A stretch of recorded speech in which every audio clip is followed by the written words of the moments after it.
Mauri ora kia tātou, ki mihia te pō, ranga haua te ao, kia i o rangi, kia i o whenua, kei ngā mata o te ariki, kei mata nuku, kei mata rangi, kei reira koe e tānei te waiora, ko ngā maungaru, ko ngā awa para whenua, heri uta ki tai kia tangaroa e, ko koe ko au, ko tau anei, whiti au, whiti ora, ara mai te toki, haumi e hui e, tai ki e. Tēnā tātou katoa, nau mai haere mai, ko Jan Lindsay tōku ingoa. It's lovely to have you all here today for this webinar on law and disasters, focusing on an Auckland Volcanic Field case study.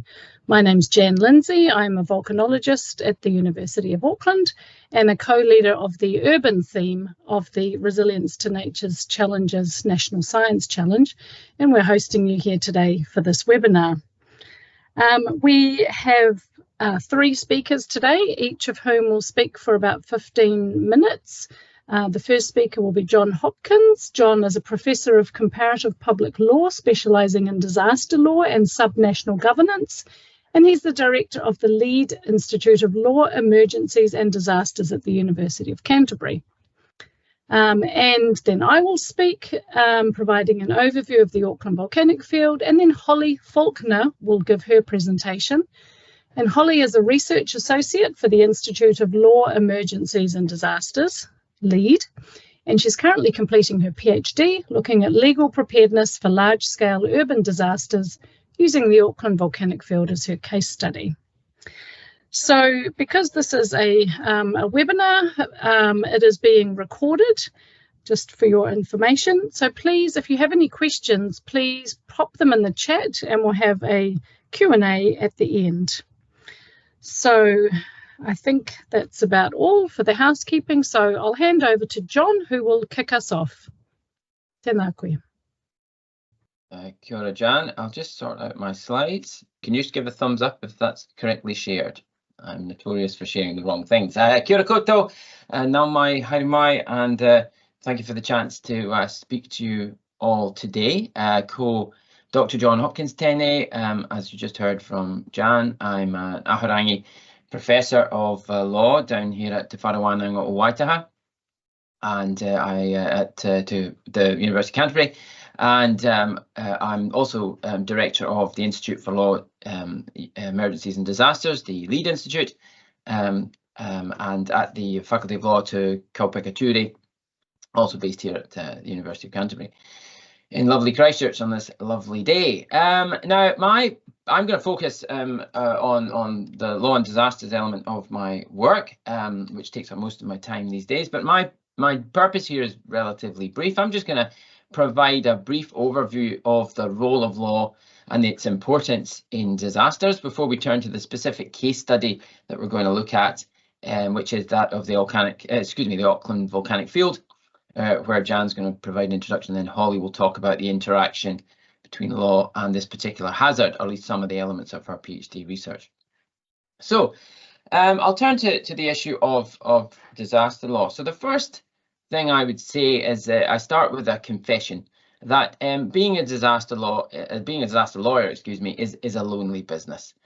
Because although I research quite extensively into disaster law and I regularly meet with practitioners and engineers and scientists across the various conferences and so on I attend, most of them wonder what on earth I'm doing there. Why is a lawyer or legal academic at a disaster risk reduction event? Surely this is reserved for proper academics, scientists, volcanologists, geographers, geologists, etc., and emergency practitioners, not lawyers like me. But I think this attitude comes from a lack of understanding around the nature of law, although it may be a personal dislike of me, one hopes not.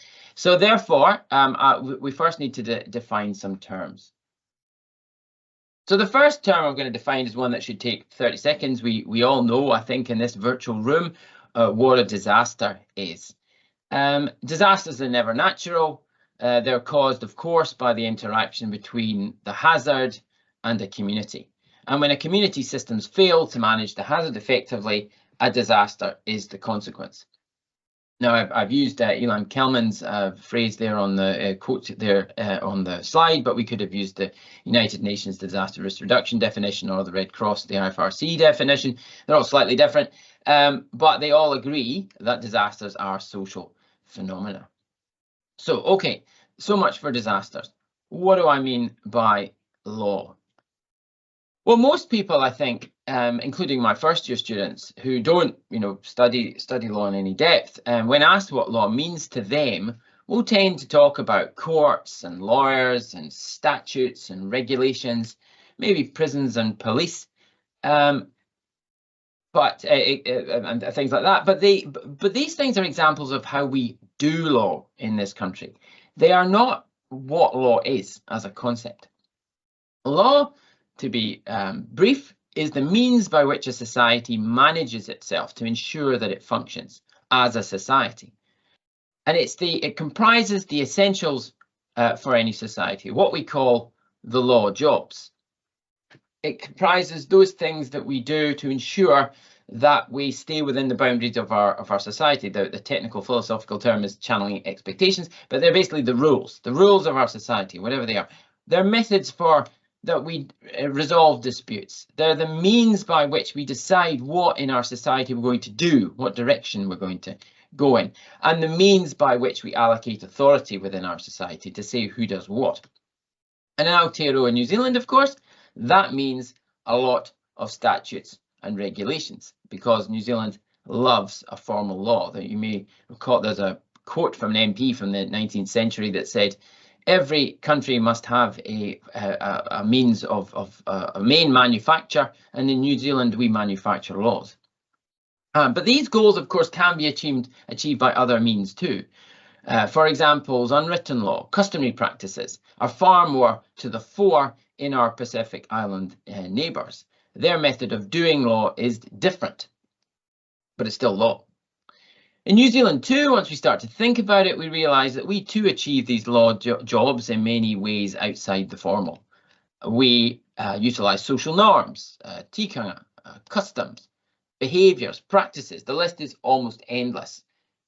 The bottom line, it's not how you do it that makes it law, not the form, not the structure of that rule or whatever it is you're talking about. It's the purpose that it performs.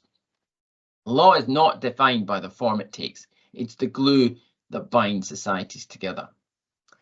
So if law is a social imperative and disasters are a social phenomenon, it can come as no surprise that law and disasters are inherently intertwined.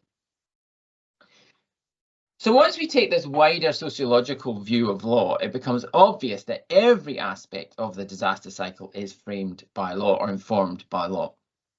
Now, in our Western society, that means statutes are relevant in Aotearoa New Zealand to every aspect of the disaster cycle. And of course, because we live in a common law system, also court cases. From mitigation and prevention, of course, we have things like the RMA, the Building Act, lots of other statutes that aim to, or at least partially aim to, prevent or mitigate hazards affecting our communities. Preparedness, we have health and safety requirements in New Zealand. That's the Health and Safety at Work Act. We have lots of issues around resourcing for civil defence and the various rules, etc., that exist for preparing civil defence and NEMA and emergency management agencies for the event when it occurs. And more relevant to what we're going to talk about today, response. We of course have the Civil Defence and Emergency Management Act, which I'll return to in a second, which deals with emergency powers. We also have lots of laws, or laws again is too strong. Sorry, not formal laws. We have various mechanisms in place to deal with aid and assistance that will come in response, so-called disaster response law, particularly at the international level. So things like rules around visas, how do we handle assistance when it arrives, what sort of standards are we going to apply to it, what taxes will we apply to it, if any. All that sort of stuff is part of your response legal framework.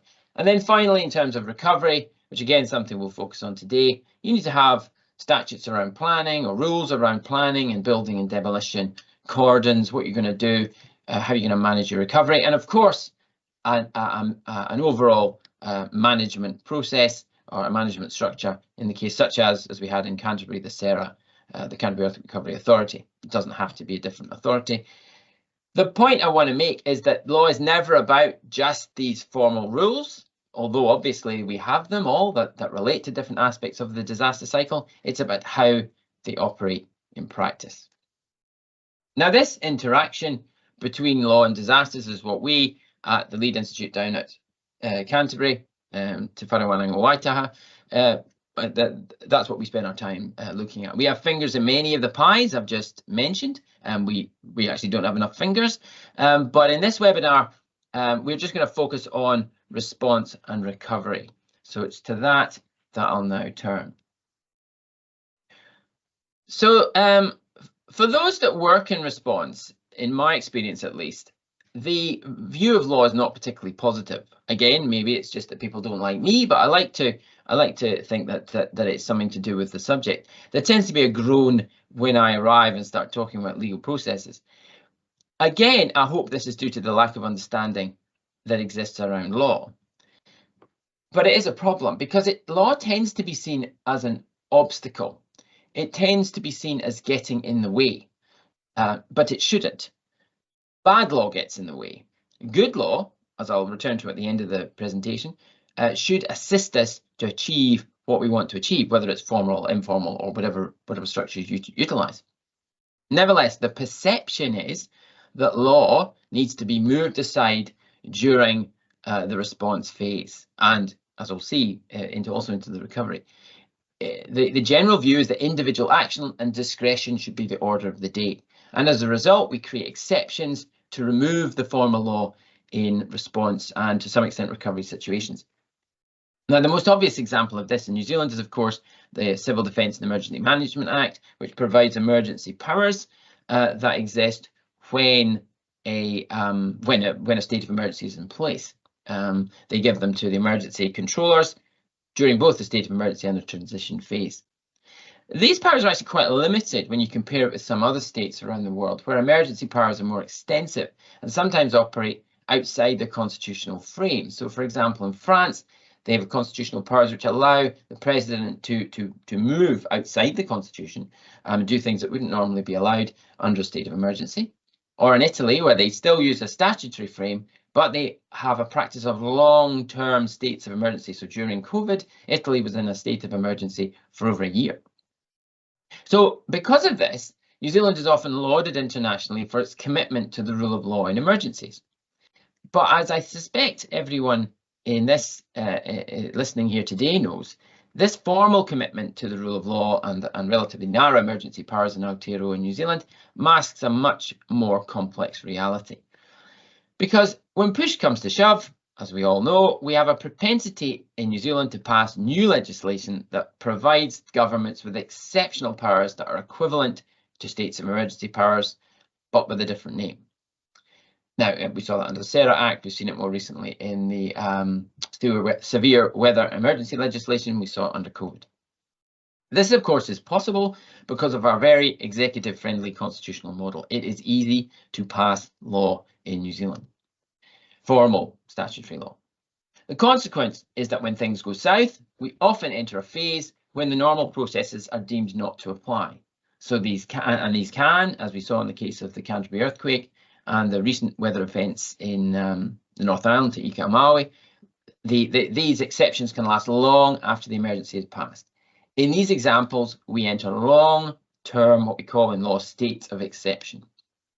Now, such a propensity to enter states of exception reflects our failure to properly consider how we should govern disasters and particularly long-term recovery from them. The failure to plan means that we design things on the hoof and inevitably reach for executive discretion as a means of filling the gap. But the gap is predictable. We know there's a gap. It was recognised by the Law Commission in 1990 when they abolished, not long after the abolition of our pre-1987 emergency legislation, which everybody agreed was dangerously broad.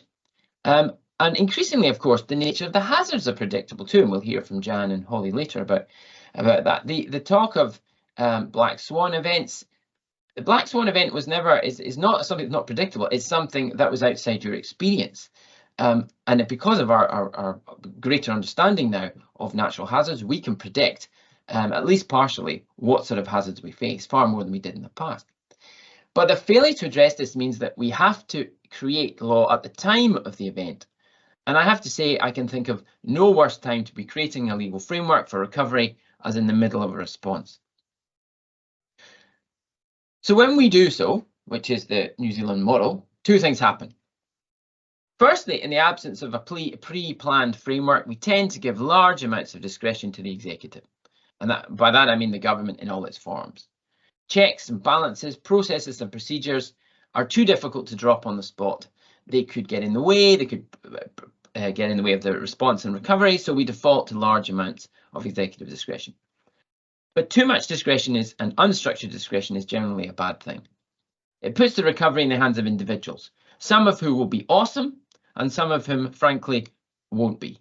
It's like riding a bike for the first time without training wheels. Depending upon the person, it could end badly. Basically, we are utilising, the quality of our recovery depends upon who happens to be in place at the time that the recovery takes place. In effect, it's luck. I don't think basing a recovery on luck is a good practice. Secondly, we tend to conflate emergencies. Oops, sorry, I made a mistake there. There we go. Secondly, we tend to conflate emergencies and disasters. We apply the same sort of executive discretion appropriate to a response situation, and I think we could agree that there is good reason for that. But we apply the same to the long-term recovery. But there's a big difference here, because in the response phase, we know what we want to achieve. We want to get people out of dangerous buildings, save lives, get the utilities working, etc. The choices that we have will only be around how to achieve this, and we leave that to the experts. But recovery is about policy choice. It's going to take time, and there's no need to rush. Stripping away the traditional planning processes, flawed as they may be for recovery decisions, makes no sense when non-recovery decisions, which will have the same long-term outcomes, will require such procedures to be followed. And such procedures, of course, exist for a reason. They're there to help us get to the right decision. They're there to help to get to a decision that is acceptable for the community. They're there to help the decision maker make good decisions. So why should we deny those processes and checks and balances to planning decisions that take place in a post-disaster environment? Now, I had a couple of other things to say, but on issues of time, I'll move to my conclusion. So my conclusion, therefore, is that law should not be there to get in the way. Law is there, a good law designed effectively around response and recovery should be there. It should provide assistance to guide decision makers, to help them make good decisions. But that takes pre-planning and consideration of what's going to be needed in advance to avoid the unnecessary use of state of exceptions and the dangers of executive discretion that come with them. And if we don't do that, the consequences for our recoveries are serious, as we are once again experiencing in the aftermath of the North Island weather events. So these are just some of the general legal issues that come across when we discuss recovery and response. It's very much at a broad level. But for the rest of this webinar, we're going to focus on the particular hazard event and how the legal issues that need to be addressed prior to this specific occurrence. And to hear about the specific nature of the hazard, I will hand back to Jan, who of course is an expert on the AVF. Tēnā koe, John. Thank you for that great introduction. Yes, and as John said, we'll now move on to looking at a specific case study, and hopefully in Holly's talk we'll hear about some possible solutions to this obviously very challenging topic that that John has introduced us to. So my job here, I'll just quickly share my screen. And similarly, John, can you give me a thumbs up that you can see that? Great. Okay, my job here is to introduce you all to the Auckland Volcanic Field and the hazards that we might expect in a future eruption and some of the challenges around planning for an Auckland Volcanic Field eruption to set the scene for Holly's presentation. So a lot of the work that's being done on the Auckland Volcanic Field is being done within the Devora project, Determining Volcanic Risk in Auckland project. and some, including Holly's work, is being done in collaboration with the Resilience to Nature's Challenges urban theme. So here is a picture of the Auckland Volcanic Field. As you can see, the most obvious thing to note is that it's coincident with the city of Auckland.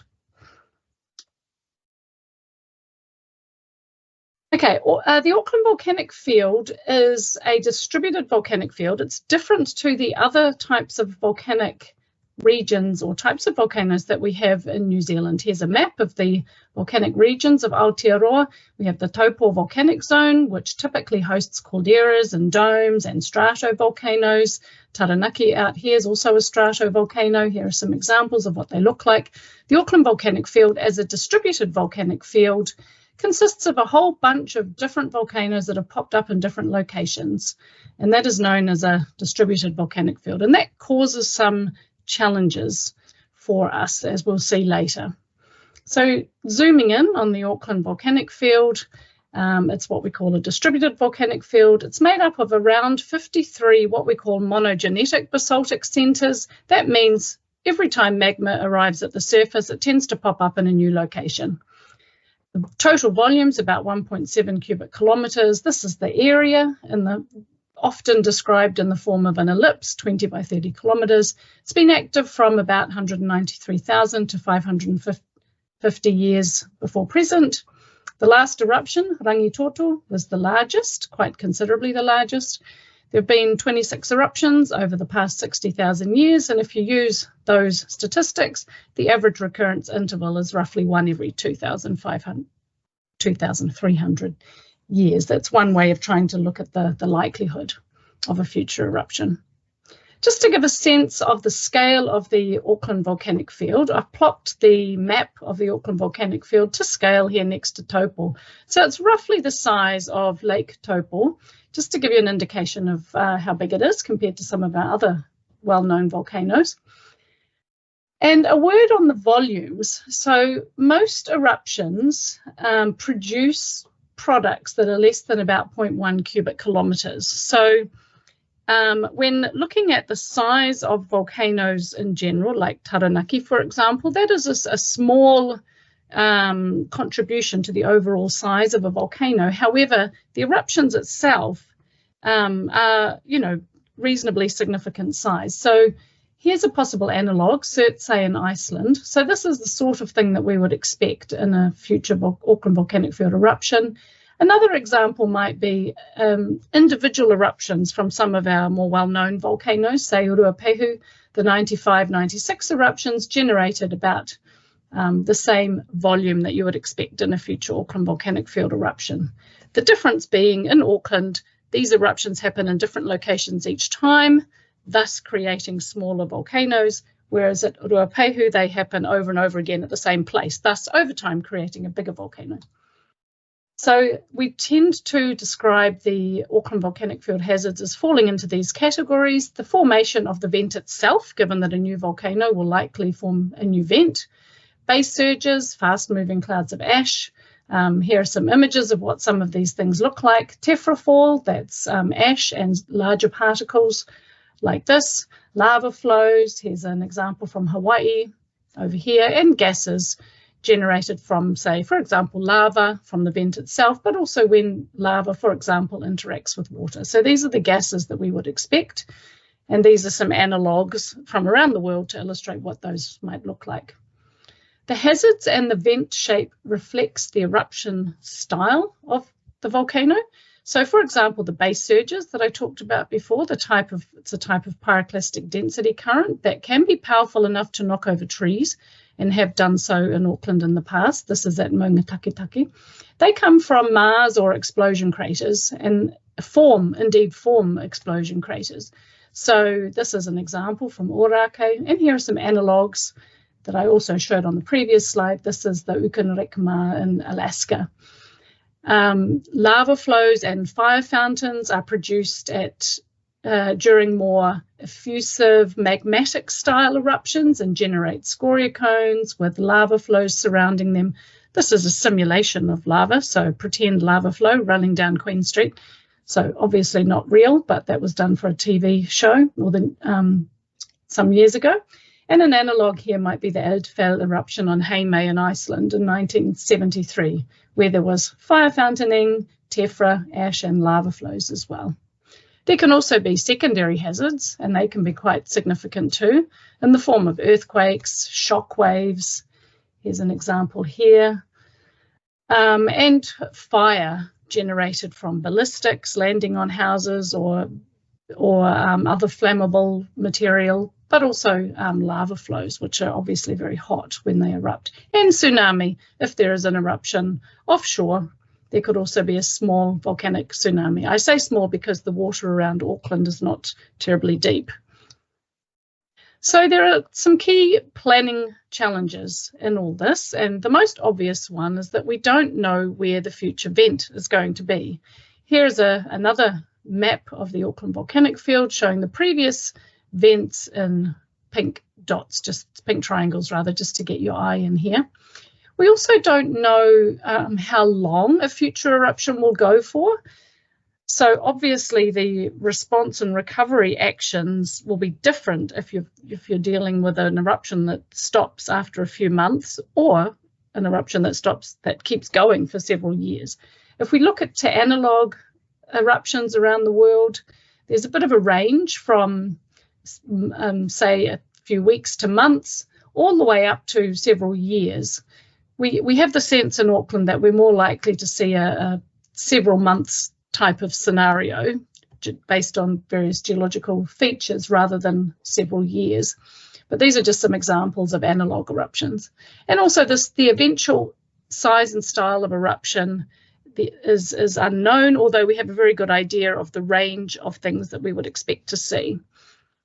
And obviously where the event occurs will determine the infrastructure and the population affected. So just looking at this little map, which has some infrastructure plotted on top of the volcanoes, you can see that if there's an eruption at sea, which is Motokoria Browns Island area, the effects and the impacts will be very different than if you have an eruption in the middle of town somewhere, closer to the CBD or indeed out near the airport. That's just to provide an illustration of a few of the challenges that we face. The effects of a future Auckland Volcanic Field eruption will be significant.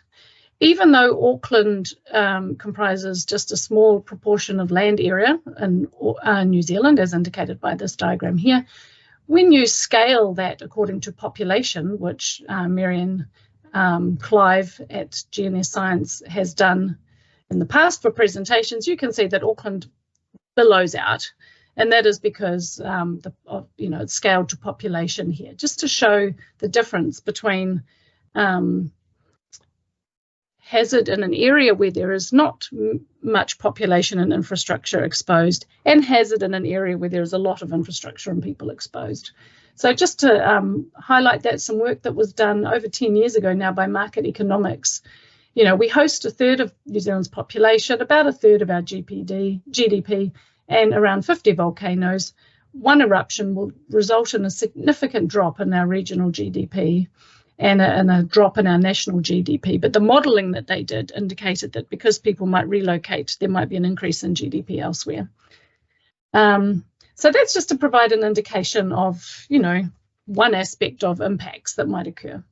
So how do we plan for a future eruption? Well, in the Devora program, we have developed scenarios. We've developed 8 Devora scenarios to help us think about what might happen. Here is one example scenario from around the Mangere area, Mangere Bridge area. This is just a AI-generated image of what the eruption might look like. And these detailed scenarios can be used to model economic losses, as I've mentioned before, impacts to infrastructure and evacuation demand, which are quite useful. And our scenarios are scattered around the Auckland Volcanic Field. So this particular scenario that I also talked about before in terms of its potential economic impacts when the first modelling was done, has also been used to look at the impacts on infrastructure. And all of these various infrastructure providers were collaborated with and interrogated during this particular study by Natalia Delin some time ago now. But what we can essentially do is take the scenario hazards, which is sort of indicated here in the coloured areas, and also here on this map, and see what infrastructure is affected by this particular scenario, which has, you know, scenario durations, etc., and scenario hazards. And some of the results of this particular modelling using Riskscape showed that power would be out to Northland for months in a scenario focused at Mangere Bridge area. Severe water shortages would continue for a year. The airport would be closed for 2 to 3 months. About 100,000 people would be displaced, 11,000 left homeless. Raw sewage would be discharged into both harbours for 2 to 3 years. And this is the Auckland electricity network outage map 2 to 3 months after the eruption. So no power still in significant areas for many months. That's just to show the sorts of things that we can do with these scenarios. Of course, we don't know where the next eruption is going to be, but it does provide a snapshot of the level of impacts that might occur. We can also look to analogues to learn about how we might plan or how we might prepare. A recent example is the eruption on the Reykjanes Peninsula, where we were very interested in watching how their hazard maps evolved in the lead up to this eruption, because we would be in a similar situation in that we would not know exactly where the next vent is going to be. And so, you know, in Iceland, they used this sort of map showing a line indicating where they thought their magma was rising up along a dike. And so they thought it might intersect with the surface at anywhere along here, but there was an uncertainty area. And that just is very interesting for us to think about how we might want to show our hazard in the lead up to an Auckland Volcanic Field eruption. We can also do some preliminary thinking about evacuation and what the evacuation demand is.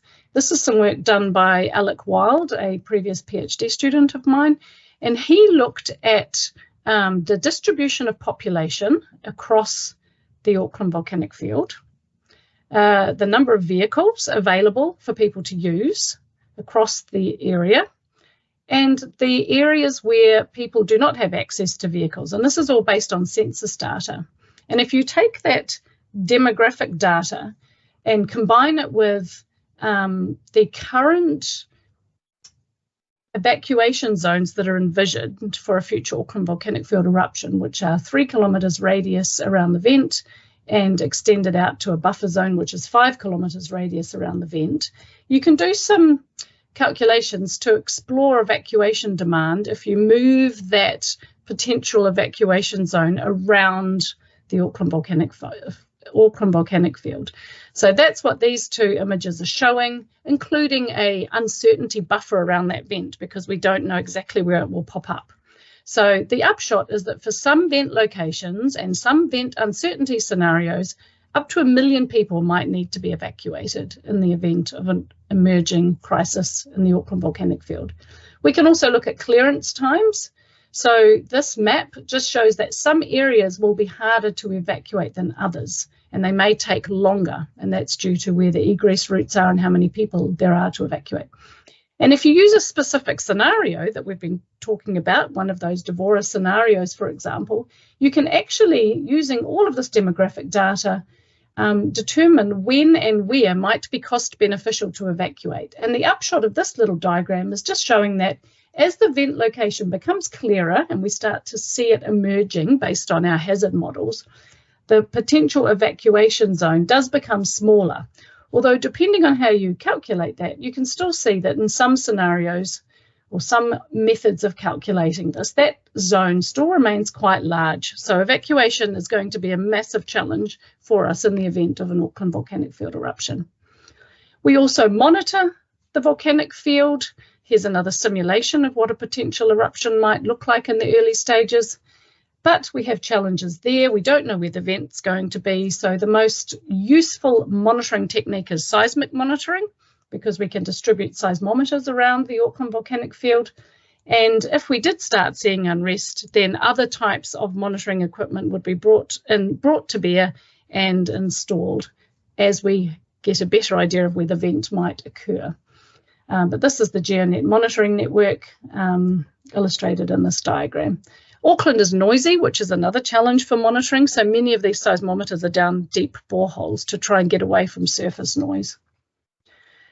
We also need to think about recovery and start thinking about this in advance. So this is a slide just illustrating that there will be a considerable cleanup operation. This is just one aspect of recovery that I'm highlighting here. Cleanup of tephra. So depending on the thickness of tephra in different areas, different cleanup techniques and approaches will be needed. And this can cost a lot of money and take a lot of time. So some work by Josh Hayes through the Devora project has estimated cleanup costs ranging from tens of millions to hundreds of millions of dollars. And these cleanup operations can last for weeks to months and sometimes even years.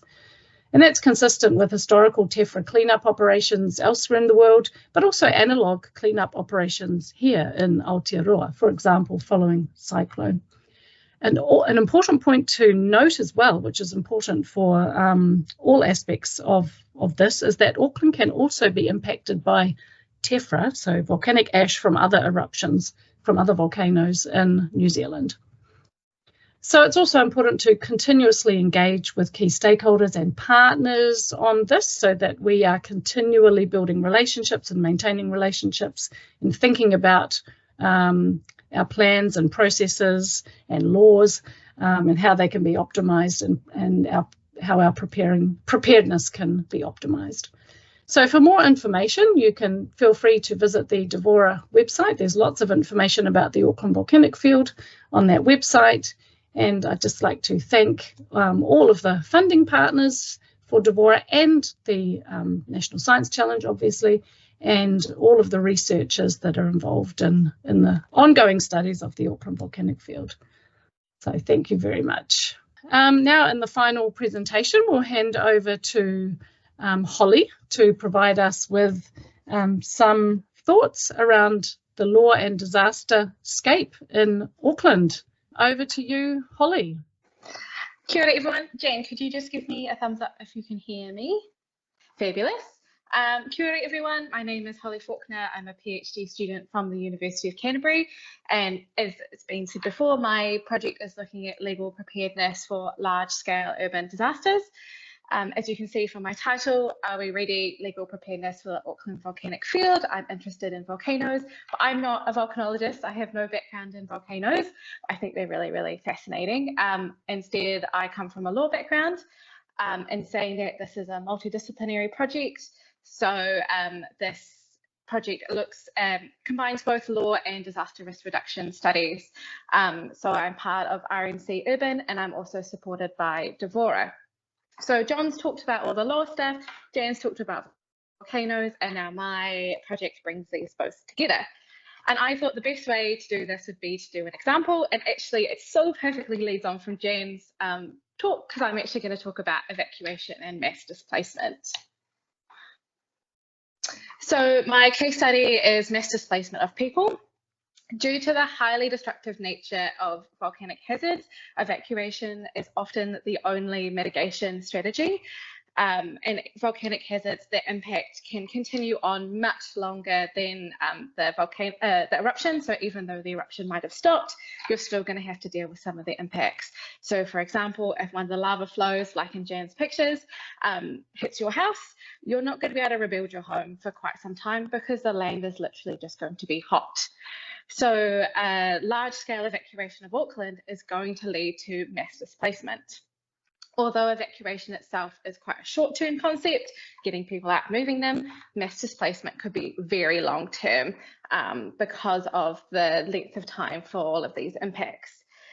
This is going to require long-term pre-planning, so it means that we really need to be looking at preparedness. If managing people for mass displacement is going to be challenging, so it's much better to start thinking about it now than having to deal with it while you're also trying to respond to a large-scale event.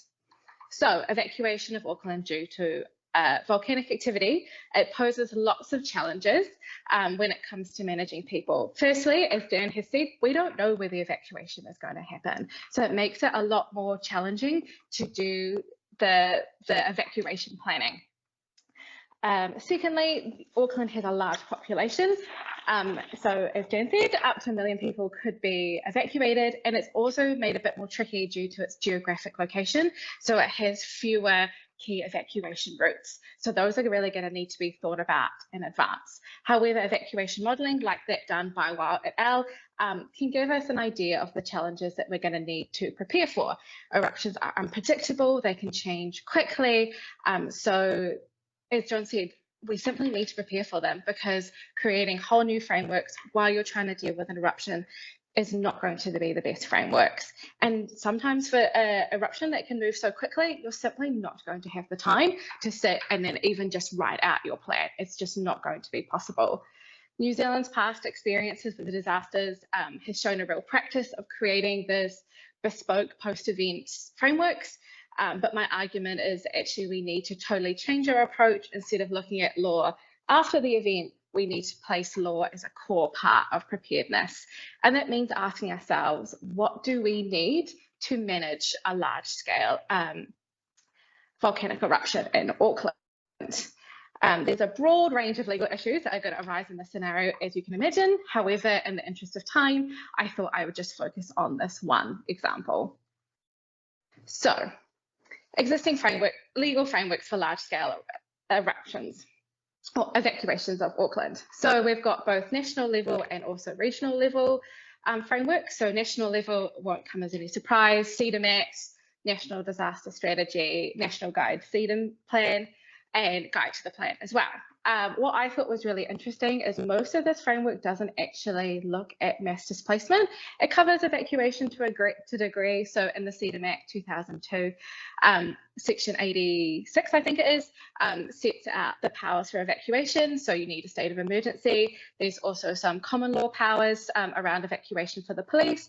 But beyond this, there's very little guidance about what happens to people once they've been evacuated. So how you actually manage them through the evacuation and what happens afterwards, which is where I'm really interested. At the regional level, we've got an Auckland CEDAM group plan. There's an Auckland evacuation plan, Auckland Volcanic Field contingency plan, which was on Jan's slide. And there's also a Tamaki Makaurau Operation Evacuation Plan, which is dated from 2023. So I'm aware that that is the most recent plan. There's a little bit of confusion about how these different frameworks kind of fit together. There's also a bit of confusion about how the national level and the regional level will kind of work together.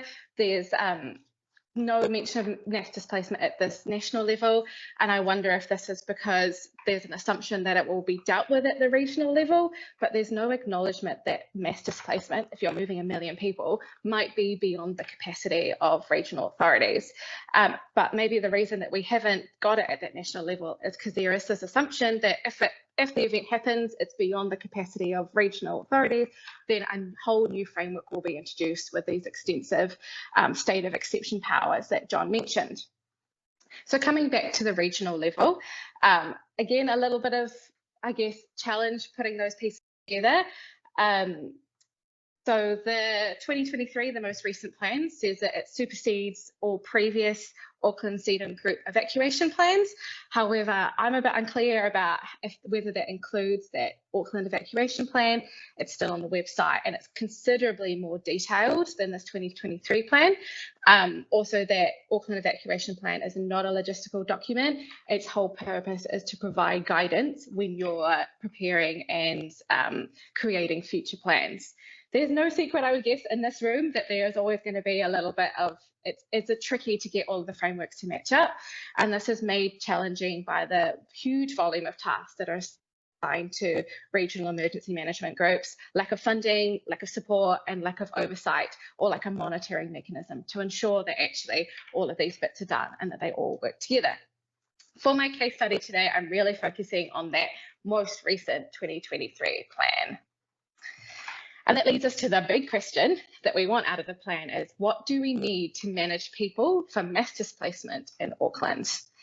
The evacuation plan is great. It outlines roles and responsibilities for the various teams that are going to be involved in the Auckland evacuation, which is crucial. However, the plan needs to go a bit further and start to look at and address the issues that are going to come up about how you manage people both during and after an evacuation.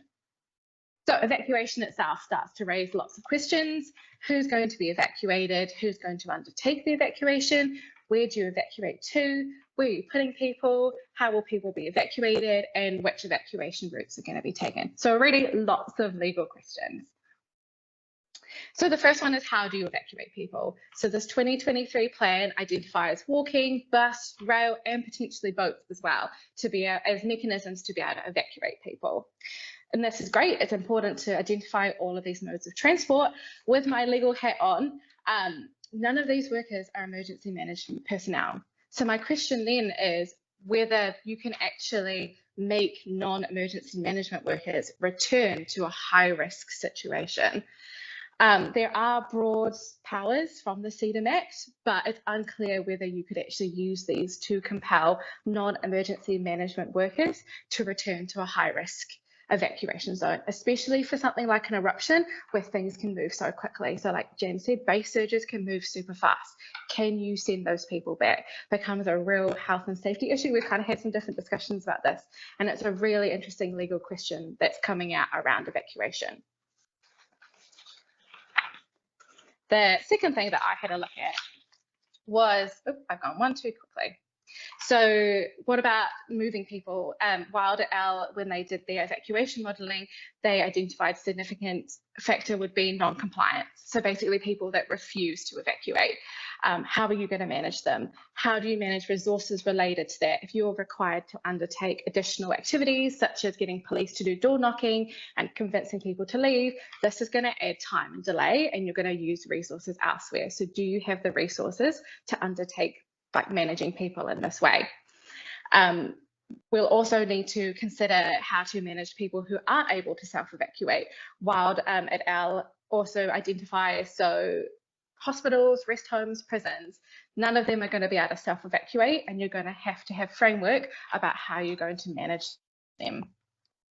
So because you'll have to start asking and answering questions like, are they going to be put with everyone else? Who's responsible for evacuating them? Where are the resources coming from? Are you transferring them later? All of these things are things that we can start thinking about now. They don't actually need to be sorted on the day later. They can be thought about now. So it's really important to start thinking about these questions and incorporating these details into our legal frameworks so that they are prepared. Next one is boundary. So as Jan mentioned, there's some discussion about the evacuation zone. I've just gone for the 5 kilometre radius with the buffer zone. But then the question is, once you've put this evacuation zone in place, how are you going to manage it? The framework to me would suggest that we're going to have a cordon, and the 2023 evacuation plan has some discussion of a cordon. It's going to be established under the guidance of an evacuation field team that is led by the New Zealand Police, which is great. Questions then start to arise about whether you have a hard or a soft boundary. So a soft boundary is where there's some flexibility, and a hard boundary is where you say, no, risk of life is too high, absolutely no one can go through. But then there are some additional questions. What happens if there is a large hospital that sits just within that boundary? Do you say, no, absolutely can't use it, you need to evacuate and relocate everyone? Or do you say, okay, we're going to manage risks in a different way? Equally, what happens if one of these main evacuation transport route again sits just within the boundary? Would you use that route to be able to just evacuate people, or do you have to, would you say no, you have to use one of these alternative evacuation routes? But for Auckland, a bit more challenging because there aren't that many alternative evacuation routes. So these are all questions that we can start thinking about now. The next one, what happens after evacuation? So in this 2023 plan, it says initially people who have no alternative accommodation and require welfare assistance will be moved to a civil defence centre. Again, lawyer hat on, what does initially mean? What period of time are you referring to? And what happens when you move beyond this initially phase? So the Auckland eruption plan, the earlier one, does mention that there's an assumption that when people are evacuated, they're going to stay with friends and family. But for a large-scale evacuation of up to 1 million people, this might not be practical. One, you've got a huge volume of people, but two, it's possible that if you've evacuated a community, you've also evacuated people's friends and family as well.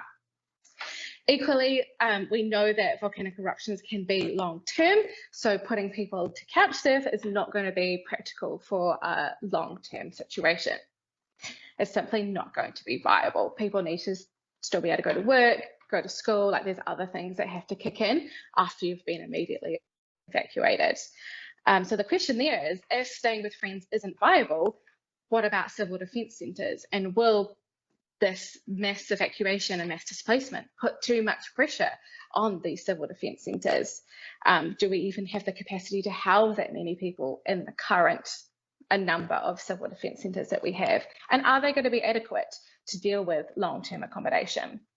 Temporary accommodation brings with it its own risks. As soon as you evacuate someone, they're going to have to start balancing this wanting to be safe, but also wanting to protect assets. And we've seen through lots of global volcanic examples that people will return, and that's where the highest amount of deaths are, as they return to asset protect because they want to go home. So we need to ensure that we're going to be able to manage this. And that leads to even more issues. You can see them keep coming.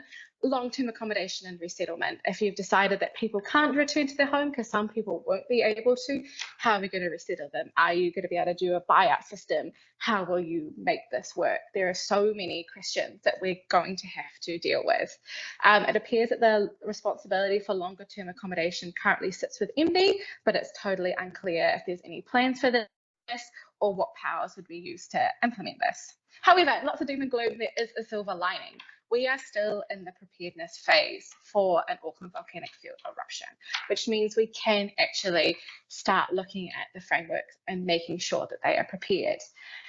We've got the science and the research, we've got modelling for evacuation. Although this might not be perfect, it at least is giving us guidance and can help us to prepare frameworks and make sure that they're implemented in these supporting evacuation plans. As John kind of touched on earlier as well, it doesn't need to all be higher level legislation. There's a whole lot of these supporting like sedum group plans and evacuation plans where actually this research might be more appropriate. And I would argue as well, just a little thing at the end, that due to the complex nature of volcanic eruptions, that a separate Auckland Volcanic Field evacuation plan might be more appropriate rather than using the all hazard model for evacuations that we currently have in Auckland. So, in conclusion, legal preparedness for disasters is so important. It's like my most talked about thing. Recovery frameworks need to be established in advance, not only in volcanic events, but also in large-scale disasters generally. Although we might not know all the specifics of a future Auckland Volcanic Field, there is enough information to start ensuring that our legal frameworks are prepared to manage such a large-scale event. We know problems that will definitely arise, so we need to start thinking about how we're going to manage them. So the question then becomes, do we choose to prepare for future events like the Auckland Volcanic Field, or do we let it become disaster by choice? Thank you so much for listening, and I'm happy to answer questions in our limited amount of time. Finished. Thank you. Tēnā koe, Holly. That was a great overview. You've got some claps there. That's brilliant. So we've got a few questions in our final time. If John, perhaps you could pop your video back on, thank you, and we'll just start from the top. There's a couple of things in the chat for you two to note, so we'll save the chat and you can have a look at those later. But the first question is for you, John, and it's, can you give some examples of how the recovery outcomes are poor under the swirler? I would be reluctant to give specific examples of outcomes at this stage. It's too early. Recovery takes decades. I would say, however, and I'm on the record about this, that the reduction in, or the changes to resource management planning and basically planning decisions that were introduced under the Act, or the Acts, are potentially problematic because they allow for decisions with long-term impacts to be taken far more swiftly than would normally be the case, and that I think is concerning because there is this assumption that if it's something needs to be done quickly, but actually the impact is longer down the line. The problem I said when I was in front of the select committee was that though I made these criticisms, that actually, I mean, it was too late to do anything. Really, we need to be thinking about this in advance. So I certainly have heard anecdotal, you'll have read it in the papers, communities are unhappy about some of the decisions taken, but I don't know I'm, as an academic, I don't want to go down that line, but it would be surprising, given what has occurred, if there weren't the similar sort of things that we've seen in Canterbury, where people feeling left out, etc. Which, and I don't blame the officials. I think it's just you're working from a very hastily put together piece of legislation. Okay, thank you, John. Then there's a question around how much ash can cause structures to collapse. Yes, there is information about that, and I believe Richard's shared a report. But I can tell you that generally over 20 centimetres of dry ash and 10 centimetres of wet ash can cause roof collapse. And indeed, many of the injuries caused during ash fall events are due to people falling off roofs and having trouble, getting injured during the cleanup process. So it is an issue, but there are a lot of people working on how much ash results and what impacts. So yes, that is known. And then there's a question on lava flow diversion, which is a really interesting one, and it's a real intersection of my research and Holly's research. And we've